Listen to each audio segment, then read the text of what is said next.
Boa noite ou boa tarde, meus amigos. Estamos mais uma vez nos encontrando, voltando a nossos encontros, terminando Hanukkah. Acendemos hoje a nossa última luz de Hanukkah. Eu espero que quem não pôde ter estado ter assistido a nosso último encontro que falamos sobre Hanukkah, que possa ter visto as gravações e saber como acender a Hanukkah. Embora aqui acender Hanukkah, todo mundo sabe, é muito fácil, as leis de Hanukkah são muito fáceis, né? Mas o mais importante é saber o porquê estamos acendendo a luz de Hanukkah, né? Saber o que estamos fazendo é muito importante. É mais importante do que fazer em si, né? Hoje eu coloquei no grupo do Facebook uma pergunta, né? O que motivou os macabeus a se rebelarem, a fazer a rebelião. E o pessoal não sabia bem o que dizer. Sempre vem uma resposta, duas, que é algum dos motivos. Mas, de fato, o pessoal não tinha nem lido ainda o livro do Macabeus, né? O livro dos Macabeus, para saber o que acontece da história dos Macabeus, né? E é um pouco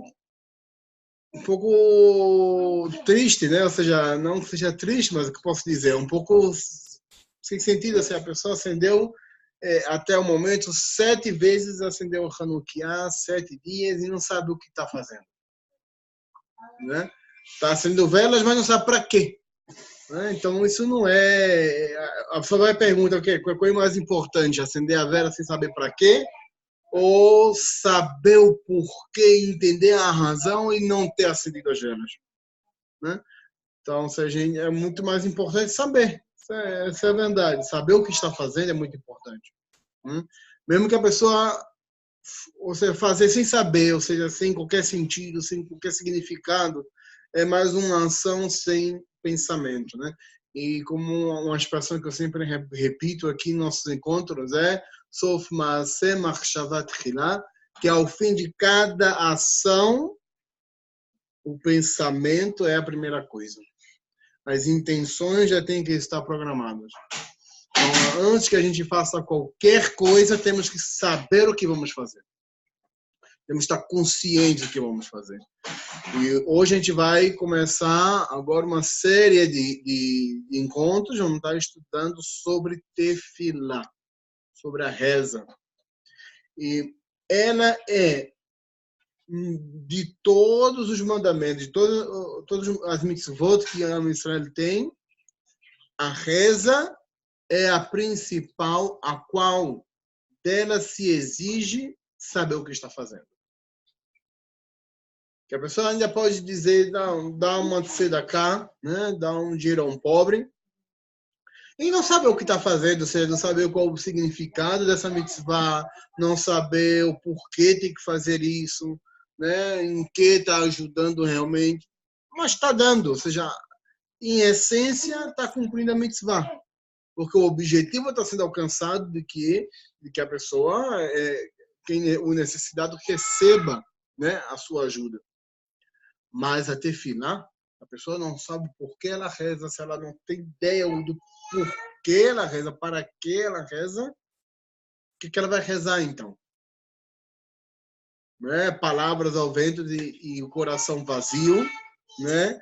Então, isso é uma pergunta que os sábios se levantam nesse sentido, a questionar se as intenções para a mitzvah, né? No caso da tefilá, se realmente existe a possibilidade de fazer tefilá sem intenção e ainda assim sair da obrigação, né? De ter cumprido a mitzvah com isso.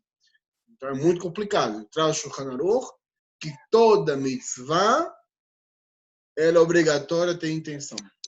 Essa é a posição do Shulchan Aruch. E toda mitzvah, toda ela é obrigatório ter a intenção. Vai de encontro a outros poskim. Outros disseram que não necessariamente toda mitzvah, e aquelas que são obrigatoriamente ativadas ou com uma intenção. A pessoa não pode crer em Deus sem ter a intenção de crer em Deus. Então, não é que, então vai cumprir a mitzvah ou não vai, né? Mas tefilá em si, o que dizer dela, né? Então a gente vai começar sobre as leis dos costumes pela manhã, né? Como a pessoa deve começar o dia, né? Em seguida vamos falar também sobre o Beit Knesset, né? Como devemos nos comportar no Beit Knesset, qual é a importância do Beit Knesset e do Minyan. Depois vamos falar do Tzitzit, vamos falar do Tefilim, né? Vamos entrar nos textos da reza em si também. Agora, hoje vamos começar com Ashkamat Haboker, né? Quando surge o dia, amanhece o dia, o que a gente deve fazer? Okay? Aqui vocês veem o Shulchan Aruch na tela. E o Shulchan Aruch, ele começa com a expressão que traz o Tur, né? Baraturim. Que ele diz, Itgaber Kari, לעמוד בבוקר לעבודת בוראו, שיהיה הוא מעורר השחר. יתגבר כארי,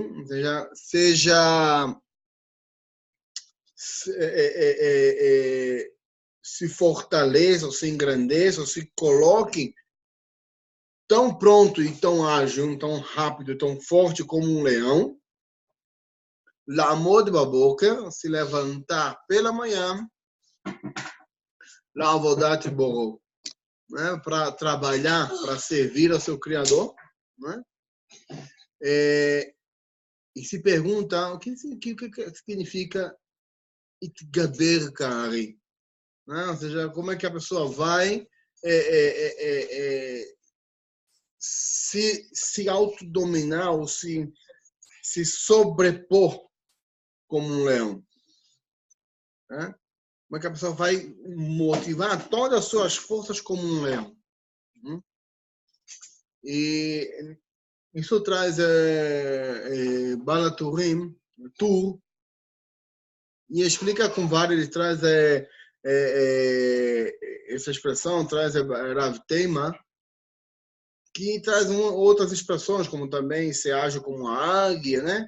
Ser astuto como uma serpente, tudo isso. Que são ações que são naturais a esses animais. Um leão, quando é natural dele, ser gibor, ser forte, ser audacioso, né? Isso é natural dele. É natural da águia ser veloz. É natural da serpente ser astuta. Então, como é que Rav Teima, ele pede isso da gente para que sejamos assim? E qual é a intenção? É de que sejamos naturalmente servos de Hashem. Que levantar pela manhã e servir a Hashem seja algo natural. Assim como o leão se levanta pela manhã e vai atrás da sua caça, né? Me fala que eu estava sendo. Então, você lavou na mão? Não. Então, tem na mão, certo? Então, como é que a pessoa, como um leão, pela manhã, se levanta e já vai atrás da sua caça, já vai para o seu objetivo de conquistar o seu alimento do dia, assim também a gente tem que se acordar pela manhã e já ir atrás do nosso objetivo. Ou seja, tem que ser algo natural, não forçado, né? Gente que faz a leitura e diz, como é Itgaber Kari, né? Se autodeterminar ou se contrapor como um leão, se sobrepor como um leão, né? Dizer, você tem que fazer aquele esforço forte. Dizer, não, o leão já é assim por natureza. Então, a gente naturalmente tem que seguir esse ritmo. A gente naturalmente tem que seguir a Hashem. Traz o Taz e ele explica da seguinte maneira. Diz que qual é o principal disso?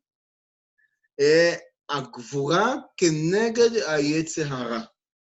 né?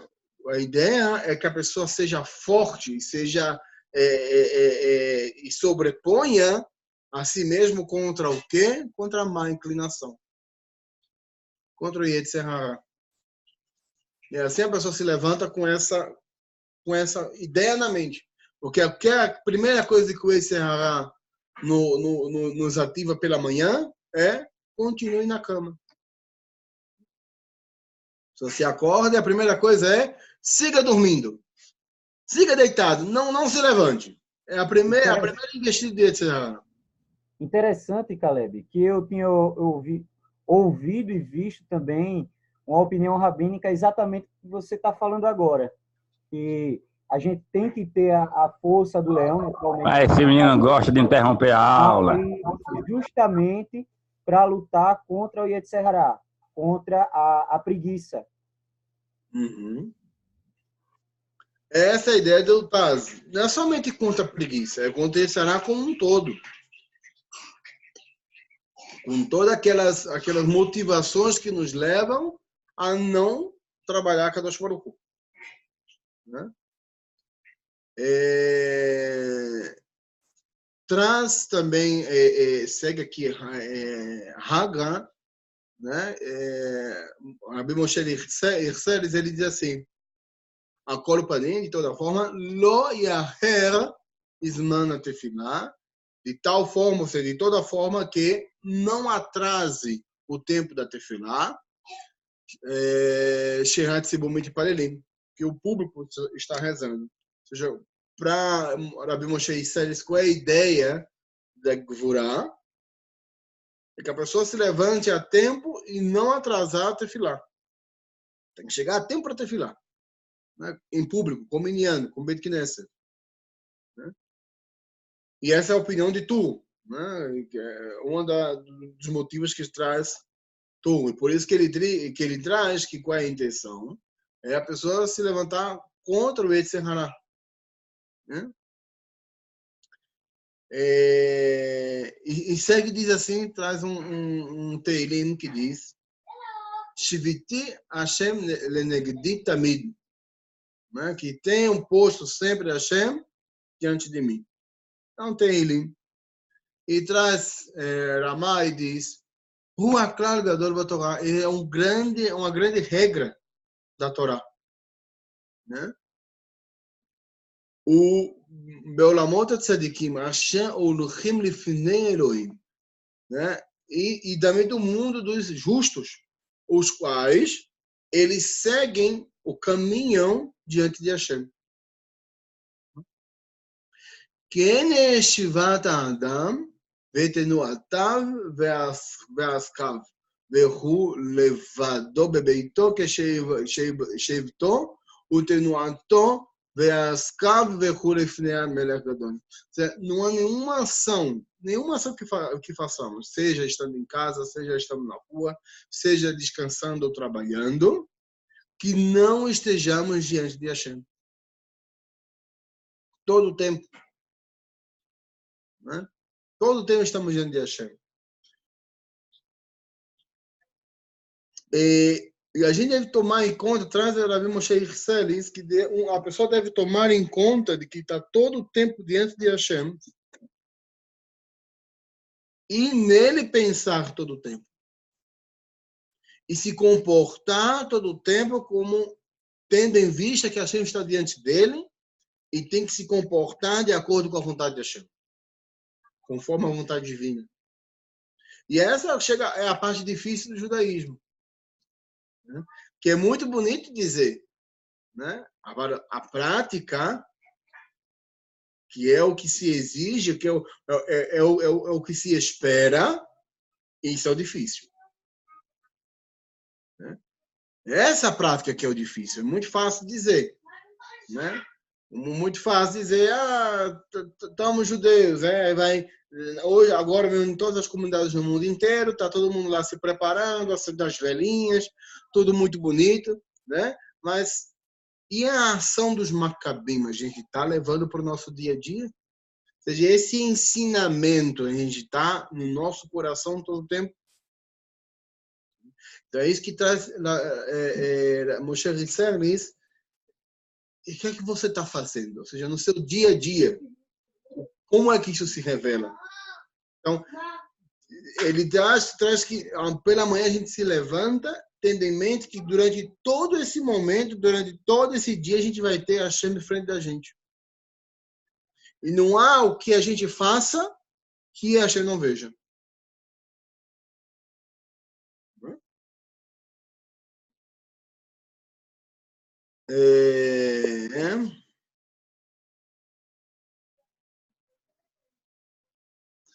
E tem aqui uma explicação em Biur Halachá muito interessante.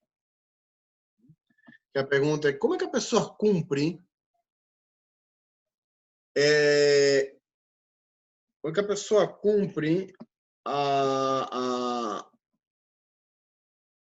essa ordenança, essa explicação, né, esse passuco que traz em Teilim, Rabbi Moshe Risseles, Shiviti Asher Negedi Tamid, que a Kadosh Baruch Hu está todo o tempo, sempre diante de mim. Como é que a gente cumpre isso? Né? E Beon Halachar diz o seguinte: Arotze lekayem, aquele que quer cumprir, né? Shiviti, que é Raui, o Shviti, esse salmo que diz que Hashem está perante a pessoa todo o tempo, e a pessoa quer cumprir isso como devido, né? Isdarzu lekayem ma shekatuv beshem Sefer HaChinuch. Que a pessoa seja meticulosa em cumprir aquilo que ensinou Sefer HaChinuch. Sefer HaChinuch é um livro que ele explica os 613 mandamentos, né? Segundo a sua contagem na Torá. A gente sabe que na Gemara, ela diz, os sábios disseram que existem 613 mandamentos na Torá, entregues por Hashem a Moshe na Torá. A pergunta é, quais são os 613 mandamentos? Na Gemara não dizem quais são os 613. Discute muitos mandamentos na Gemara. Muito mais que 613. Né? A pergunta é qual dessas leis na Torá são os 613. Então, daí saíram as opiniões. Rambam tem sua contagem, Sefer HaChinuch também tem sua forma de contar, Sefer HaMitzvot também tem sua forma de contar. Então, cada posek, grande posek, ele dividiu a Torá, ele entendeu de uma forma, né? E tem divergências em alguns pontos, algumas mitzvot, no geral, obviamente que a maioria dos 613 são correspondentes, ou seja, são iguais para todos, né? Mas sempre tem um mandamento outro que tem uma diferença aí. Se for entendido corretamente, se esse é o mandamento, é assim ou não. Como, por exemplo, o mandamento de conquistar a terra de Israel. Né? Segundo o Rambam, é o mandamento da Torá. Né? Tem que vir habitar a terra de Israel, é o mandamento da Torá. Segundo o Rambam, né, Nachmani diz, não. Né? O mandamento, aquilo foi um mandamento para aquele momento de conquista da terra, mas conquistar não é um mandamento. O mandamento é viver. Se a pessoa está dentro da terra de Israel, tem que cumprir tais mandamentos. Então, são exemplos dessas diferenças. Mas Sefer HaChinuch também faz essa contagem dos mandamentos. Ele explica como é que a pessoa mantém a Kadosh Baruch Hu sempre diante dela. Qual é a forma? E ele explica da seguinte maneira, que existem 6 mandamentos, 6 leis, 6 mandamentos da Torá, o qual podemos cumprir esses mandamentos todo momento, durante todo um dia. Em qualquer lugar que estejamos, podemos cumprir esses mandamentos. Em qualquer tempo, pode ser cumprido esses mandamentos. Há mandamentos que a gente não pode cumprir em qualquer momento. Por exemplo, tefilim. Né? A pessoa não pode cumprir o mandamento de tefilim à noite, muito embora que a Torá, a Torá ela permite que a pessoa coloque tefilim à noite, mas os sábios proibiram. Os sábios disseram, não, à noite não se coloca tefilim. Por quê? Porque a pessoa não viesse a dormir com os tefilim, né? E não viesse a contrair impurezas com os tefilins colocados sobre ele. Então, à noite decidiram que não se coloca tefilim. Mas, ou seja, é um mandamento que a pessoa está inibida de cumprir a qualquer momento. Porque se a pessoa não tem os tefilim em mãos, não tem como cumprir o mandamento. Se a pessoa não tem o tzitzit em mãos, não tem como cumprir o mandamento. Né? Então, existem mandamentos que a pessoa cumpre, que o mandamento em si, ele existe segundo a necessidade. Né? São mandamentos que a pessoa cumpre se a pessoa tiver necessidade de cumprir. Como é o caso de tzitzit. A pessoa não está obrigada a cumprir a mitzvah de tzitzit, a menos que ela queira usar uma roupa que nela tenha pelo menos 4 pontas. Se a pessoa usa uma roupa que não tem 4 pontas, ela não tem o porquê de cumprir a mitzvah de tzitzit. Ela não tem a obrigação de comprar e de no shopping comprar especificamente uma roupa de 4 pontas para colocar o tzitzit. Ela não tem essa obrigação. Muito embora aqui, os sábios disseram que a pessoa deve cuidar-se de sempre usar roupas de 4 pontos para poder cumprir a mitzvah. Mas é um cuidado, ou seja, é algo que a pessoa faz além do mandamento. Ok? Então, quando alguém perguntar, porque todo mundo... tem gente que gosta, né, de dizer, porque a pessoa faz humrot, né? Ou seja, vai a lefi humrot. Né? Existe humrot, claro, e não são más. Não são más. Qual é o problema de uma humra? Não está obrigado a seguir essa humra. Né? Não está obrigado. Mas ela não vem para fazer mal a ninguém. Ela vem para trazer um benefício. Então, quando alguém vem a dizer, que Rambam é a halakha, como é que é? Com ele não tem humrot, aí a pessoa já pode trazer esse exemplo, que Rambam, ele diz que a pessoa deve cuidar-se de adquirir roupas ou usar roupas pelas quais esteja obrigado a colocar tzitzit, para que esteja todo o tempo cumprindo essa mitzvah. Aí, uma humra de Rambam. Okay? Se pergunta a Rambam, então eu sou obrigado a comprar uma roupa de 4 pontos, ele vai dizer, não, você não está obrigado. Agora, é bom. Né? Então, é a mesma coisa com Shviti Adonai Ligedi Tamid. É uma mitzvah que a pessoa, e muito embora esteja obrigada a cumprir esses mandamentos, mas ela cumpre esses mandamentos quando a oportunidade lhe chega ao momento. Então, há 6 mandamentos que a pessoa cumpre em qualquer lugar, a qualquer momento. Porque são pensamentos que são dependentes da mente e do coração. Né? O primeiro mandamento é Le'amin sheyesh Elo echad ba'olam. Crer que existe um Deus no mundo. Então, crer que existe um Deus é um mandamento positivo da Torá. Le'amin de Kadosh Baruch Hu é um mandamento da Torá. Todo momento que a pessoa está pensando, não, a Kadosh Baruch Hu existe. Existe a Kadosh Baruch Hu. Está na fila do banco. Está na fila do banco lá, em pé, esperando, não tem o que fazer. Né? Vai esperar aí 40 minutos na fila do banco. Né? Mas aí está pensando, rapaz, Kadosh Baruch Hu existe. Aí explica Rambam como é que a pessoa cumpre a mitzvah le'amin sheyesh Eloah. Como é que a pessoa cumpre a mitzvah de crer que existe a Kadosh Baruch Hu? Explica Rambam em Mishneh Torah, ele diz o seguinte, todo tempo que a pessoa pensa e reflete na criação de Kadosh Baruch Hu, como o mundo foi criado e quão maravilhoso é esse mundo, a pessoa está cumprindo esse mandamento. Então a pessoa está aí na fila do banco, não tem o que fazer, fecha os olhos assim, olha para o teto assim, fica pensando, rapaz, como a Kadosh Baruch Hu é maravilhoso. Vê que mundo ele criou. Aí vê o velhinho que está entrando e diz, olha esse velhinho, rapaz.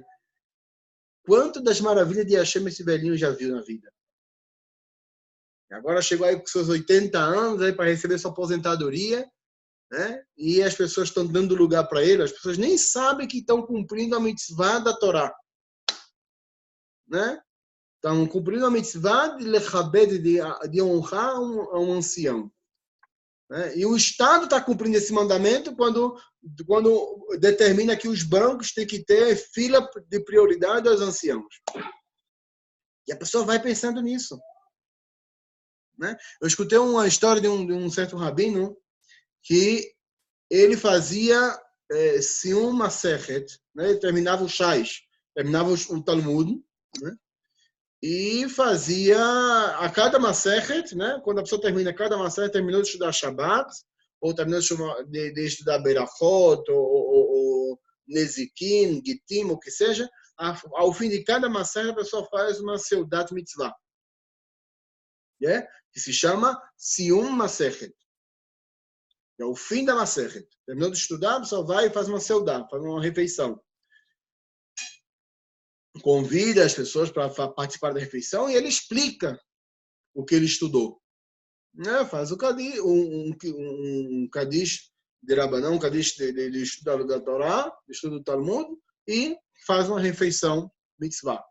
Esse rabino sempre fazia a refeição dele, halavi. Né? Sempre fazia as refeições halavi. Justamente nesse dia ele chegou e foi fazer um Sium Masechet. Vamos fazer um Sium Masechet, terminei Masechet tal. E faz a refeição e é bassarim, é com carne. E todo mundo disse, mas você sempre faz com burecas, com uns queijinhos, umas coisinhas assim, né? O que tem de novo aqui que você fez com carne dessa vez? Aí ele disse, porque essa Masechet, né? Qual foi a Masechet que ele terminou, que eu nem lembro qual foi? Eu não lembro mais não qual foi, não. Vou ter que voltar a ver essa aula e dizer. Eles dizem, porque essa Masechet eu a terminei no tempo livre. Ou seja, isso tudo eu estudei quando eu estava no ônibus, quando eu estava na fila do banco, ou quando eu estava esperando para receber da fila do pão, para receber o que fosse. No tempo livre dele, ele estava estudando e cumpriu ou terminou esse estudo somente no tempo livre. Então, por terminar esse estudo no tempo livre e não no tempo que ele dedicava realmente ao estudo da Torá, então ele decidiu fazer que esse Sium Masechet fosse feito com carne. Fosse mais especial do que todos os demais. Então, é só no tempo livre. Então, no tempo livre, a gente pode cumprir mandamentos. A gente pode elevar nossa alma. Hoje, só abre o celular, né? E o que é que tem aí? A página do Chabad, a página do Aisha Torá, né? A página do Café Rambam, seja o que for. Só tem aí para estudar. Né? Tem o que estudar. Não tem que estar com a mente livre. Tem material, está disponível. Né? Eu me lembro que há 15 anos atrás, quando queria estudar alguma coisa, não tinha nada. Né? Na internet, você só tinha as coisas em inglês. Em português, não existia absolutamente nada. Era só um Chabad e era um site mínimo. Né? Ou tinha, na época já tinha também o site da Morachá, e que não tinha todas as publicações, eram algumas que eles colocavam aí, né? Só não tinha acesso a nada. Hoje não. Hoje a pessoa abre o celular, você tem a Torá inteira no celular. Né? Para quem queira ver, ó, essa página aqui, né, se chama alatorá.org, né? Você tem aí praticamente toda a Torá aí. Né? Você tem todo o Talmud para estudar, todo o Shulchan Aruch para estudar, todo o Tur para estudar. Né? O Mishneh Torah está aí. Está tudo sendo comentado e atualizado também. Né? Parte da página também está em inglês. né? Então, temos tempo para pensar em Akadosh Baruch Hu. Então, um dos mandamentos, um dos 6 mandamentos que a gente pode cumprir a qualquer momento é pensar em Akadosh Baruch Hu na sua existência. Outro mandamento é que não existe outro além dele. É um mandamento separado. Né? Nenhum Deus fora de Hashem, a pessoa tem que pensar nele. Então, esse é o mais fácil também. Não somente a pessoa tem que pensar em Kadosh Baruch Hu que ele existe, mas que os demais também não existem. Então, a mim me parece muito estranho, né? Quando vejo alguém que se incomoda quando outra pessoa prega uma crença diferente, ou seja, não sei, que crê em Jesus, ou que crê em Shiva, ou que crê em Buda. Para mim, não está crendo em nada. Para mim, é uma ilusão. Que não existe outra força que possa se levantar contra Hashem. Não existe força contrária, nem força paralela. É Hashem e só é Hashem. Acabou. Mais nada. Né? É a diferença entre ser monoteísta, né, e ser monólatra. Monoteísta, que a pessoa só crê realmente na existência de um único Deus e acabou. Não tem mais nada fora de um Deus. Monólatra é aquele que só adora um Deus, mas crê na existência de outras forças ou outras divindades que podem, inclusive, ser contrárias. Então, por isso que o pessoal vem, porque vem se levanta Baal, ou vai que é o bruxo da feitiçaria, ou que não sei o quê, o diabo vem e se levanta. Isso não é ser monoteísta, isso é ser monólatra. Você crê somente em um Deus, mas você adora um Deus, mas você crê que existem outras forças. O judaísmo, não. O judaísmo, pelo menos 2000 anos para cá, ele se alinha na ideia de que só existe realmente uma única divindade. E tudo que se fala de outras divindades são construções humanas. São como as pessoas entendem a Deus. E o transformam de outras formas. E é considerado Avodah Zará, esse é o termo em hebraico, Avodah Zará, um serviço estranho, justamente porque é um serviço que não foi ordenado por Deus, ou seja, é algo que é estranho à Torá. É estranho à Torá que a pessoa vai adorar um sol. Que vai adorar a Deus, está percebendo, mas o sol não é o Deus. Você está usando aí de meios para chegar a Deus, mas não está indo diretamente. Outro mandamento que a pessoa pode cumprir, a qualquer momento da sua vida, em qualquer momento, é Leiahudô, que a Kadosh Baruch Hu é um e é indivisível. Quando a pessoa crê nisso e começa a pensar nisso, a pessoa está cumprindo o mandamento. Amar a Hashem, como está escrito, Ve'ahavta et Adonai Elohecha, Bechol levavcha, bechol nafshecha, bechol meudecha. Quando a pessoa ama a Hashem, a pessoa também está cumprindo o mandamento. E pode amar a Hashem tanto no coração, como nas ações. Pode ser no coração, com a força, em ações físicas, ou com dinheiro. Quando a pessoa dá uma tzedakah a um pobre, ela está amando a Hashem. Ok? Quando a pessoa ajuda no Beit Knesset, ou ajuda num Beit Midrash, também está amando a Hashem. Formas de amar a Hashem. Então, somente pensar e dizer Kadosh Baruch Hu, Ani Ohev Otcha, a pessoa já cumpriu o mandamento. Uma outra forma é Lihiot Irat Hashem Itbarach. Ser temente a Hashem. E há 2 formas de temer a Hashem. A pessoa pode temer a Hashem no sentido de que a pessoa teme a punição. Tem medo de ser castigado. Então, a pessoa tem medo de castigos, então a pessoa teme a Hashem. Hoje em dia, isso é menos táctil. isso é pouco existente. E hoje as pessoas já não sentem tanto medo de castigo. Que Kadosh Baruch Hu vai te castigar, você não vai ter Olam Haba, você vai dizer, ok. Né? Por quê? Porque as pessoas hoje não experimentam mais a Hashem como experimentavam os sábios antigamente. Né? Então já não tem mais essa conexão tão forte com a Hashem para sentir medo. Já não, quando é criança ainda sente, mas depois se acaba. Né? A menos que a pessoa realmente seja metida na Torá, estuda a Torá todo o tempo e se conecta a Hashem todo o tempo, ela cria nela essa conexão e ainda sente esse medo do castigo, né? de se separar de Hashem. Né? Porque ela anseia estar conectada todo o tempo. A maioria das pessoas não pensam assim. Mas, então, como pergunta assim, então, como é que elas podem ter Irat Hashem? Como é que eles podem ter Irat Shamayim? É se conectar por amor. É o temor por amor, pelo respeito.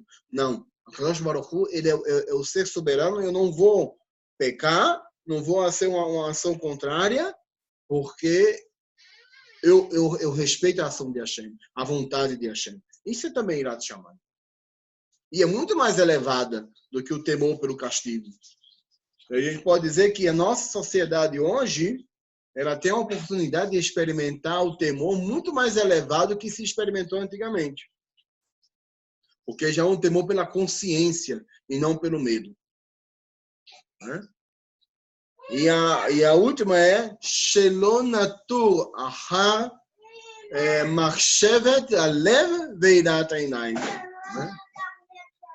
Há um mandamento que traz em Shema Israel, que diz, Velo tatoru, acharei nechem, e acharei levavchem. Que a pessoa não deve ir segundo os seus olhos e o seu coração, para comprometer para ir contra Hashem, para pecar, né? Contra as tentações. Mas quando a pessoa vê algo e pensa, não, eu não vou seguir nesses meus pensamentos maus,